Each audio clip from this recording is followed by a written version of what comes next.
ಚಳ್ಳಕೆರೆ ಹಾಗೂ ಪರಶುರಾಮಪುರ ಮುಖ್ಯ ರಸ್ತೆಯ ಪುರ್ಲೆಹಳ್ಳಿ ಸಮೀಪ ಸುಮಾರು 75 ವರ್ಷ ಅನಾಮಿಕ ವ್ಯಕ್ತಿಯೊಬ್ಬರು ಅಸ್ವಸ್ಥರಾಗಿ ಮುಖ್ಯ ರಸ್ತೆ ಮಧ್ಯ ಮಲಗಿದ್ದನ್ನ ಕಂಡ ಬಸವರಾಜ್ ಹಾಗೂ ಸಾರ್ವಜನಿಕರು ಪರಶುರಾಮಪುರ 112 ಹೊಯ್ಸಳ ಪೊಲೀಸ್ ಠಾಣೆಗೆ ಮಾಹಿತಿ ನೀಡಿದಾಗ ಸ್ಥಳಕ್ಕೆ ಬಂದ 112 ಪೊಲೀಸ್ ಸಿಬ್ಬಂದಿ ನಾಗೇಂದ್ರ ಹಾಗೂ ಬಂಗಾರಪ್ಪ ನಿಯಂತ್ರಣಗೊಂಡಿದ್ದ ಅನಾಮಿಕ ವ್ಯಕ್ತಿಯನ್ನ ಆಂಬ್ಯುಲೆನ್ಸ್ ಮೂಲಕ ಪರಶುರಾಮಪುರ ಸಾರ್ವಜನಿಕ ಆಸ್ಪತ್ರೆಗೆ ದಾಖಲಿಸಿ ಚಿಕಿತ್ಸೆ ಕೊಡಿಸಿದ್ದಾರೆ.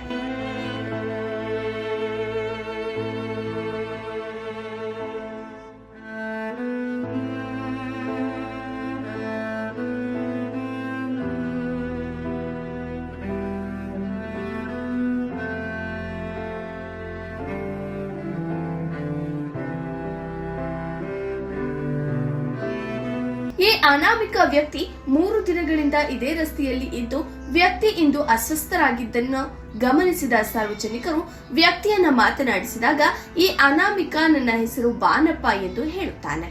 ಕನ್ನಡ ಭಾಷೆ ಮಾತನಾಡುತ್ತಿದ್ದು ಮಕ್ಕಳು ನೋಡಿಕೊಳ್ಳದೆ ಹೊರಹಾಕಿರುವ ಹಿನ್ನೆಲೆ ಈ ವ್ಯಕ್ತಿ ಹೀಗೆ ರಸ್ತೆಯಲ್ಲಿ ತೆವಳಿಕೊಂಡು ಓಡಾಡುತ್ತಿದ್ದಾರೆ ಎನ್ನುವ ಮಾಹಿತಿ ತಿಳಿದು ಬಂದಿದೆ. ನಿಯಂತ್ರಣಗೊಂಡಿರುವ ವ್ಯಕ್ತಿಯನ್ನ ಆಸ್ಪತ್ರೆಗೆ ದಾಖಲಿಸಿ ಚಿತ್ರದುರ್ಗದ ಗೋನೂರು ನಿರಾಶ್ರಿತ ಕೇಂದ್ರಕ್ಕೆ ಬಿಡಲು ಅಧಿಕಾರಿಗಳಿಗೆ ಮನವಿ ನೀಡಲಾಗಿದೆ.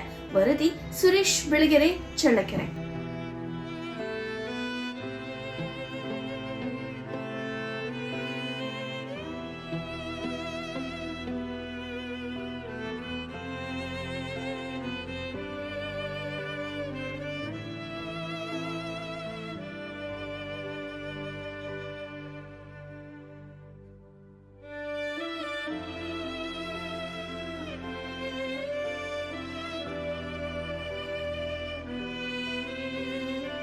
ಇಪ್ಪತ್ತೆಂಟು 12/2025 ಇವತ್ತು ನಾನು ದಾರಿಯಲ್ಲಿ ಅದು ಚಳ್ಳಕೆರೆಯಿಂದ ಪರಶುರಾಮಪುರ ಹೋಗೋ ದಾರಿಯಲ್ಲಿ ನಿನ್ನೆನೂ ಹೋಗಿದ್ವಿ. ನಿನ್ನೆ ಮಧ್ಯಾಹ್ನದಿಂದ ಸುಮ್ಮನೆ ದಾರಿಯಲ್ಲಿ ರೋಡಲ್ಲಿ ದೇಕೊಂಡು ಬರ್ತಾ ಇದ್ದಾರೆ. ಈ ವ್ಯಕ್ತಿ ಅನಾಮಿಕ ವ್ಯಕ್ತಿ ಫಿಸಿಕಲಿ ಆ್ಯಂಡ್ ಮೆಂಟಲಿ ಸ್ವಲ್ಪ ಡಿಸಾರ್ಡರ್ ಇದ್ದಾರೆ.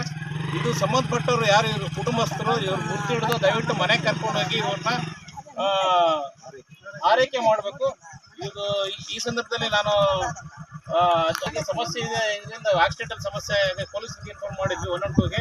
ಅವರು ಪೊಲೀಸ್ ಇಲಾಖೆಯವರು ದಯವಿಟ್ಟು ಇದಕ್ಕೆ ಸ್ಪಂದಿಸಿ ಅತಿ ಶೀಘ್ರದಲ್ಲಿ ಇವ್ರನ್ನ ಯಾರು ಇವ್ರ ಕುಟುಂಬಸ್ಥರಿದ್ದಾರೆ ಅವ್ರಿಗೆ ತಲುಪಿಸೋ ಅಂತ ಕೆಲಸ ಮಾಡಲಿ ಅಂತ ಈ ಕರ್ಕೊಂಡೋಗಿ ಪ್ರಥಮ ಚಿಕಿತ್ಸೆ ಕೊಡಿಸಿ ತದನಂತರ ಮುಂದಿನ ಏನು ಕುಟುಂಬಸ್ಥರನ್ನ ಹುಡುಕಿ ಅವ್ರನ್ನ ನ್ಯಾಯ ಒದಗಿಸ್ಬೇಕಂತ ಈ ಮೂಲಕ ಕೇಳ್ತಾ ಇದ್ದೀನಿ.